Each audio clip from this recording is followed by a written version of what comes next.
अध्यक्ष महोदय, कोकणाच्या दृष्टीने हा जीवन मरणाचा प्रश्न आहे. कारण उत्तरामध्ये जरी लिहिलेलं नसलं तरी 85 ते 90% नुकसान झाल्याचा अहवाल हा कृषी विद्यापीठाने शासनाकडे पाठवलेला आहे.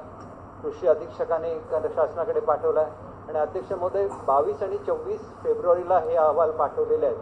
त्यावेळेला नुकसान किती झालं याच्याबद्दल दुमत असण्याचं कुठलं कारण नाही.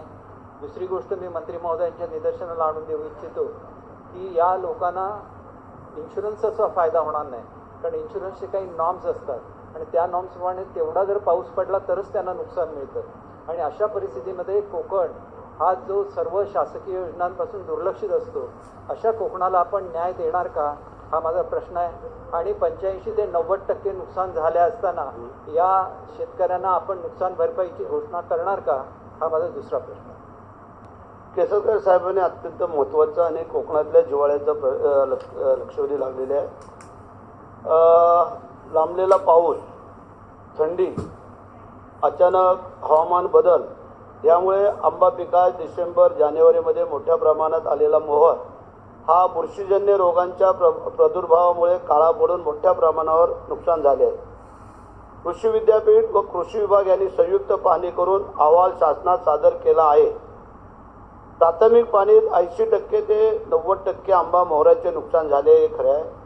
काजू पिकांचे या हवामान बदलामुळे नुकसान झाल्याचे निदर्शनास आले असून त्याबाबत क्षेत्रीय पाहणी कृषी विद्यापीठ व कृषी विभागामार्फत चालू आहे.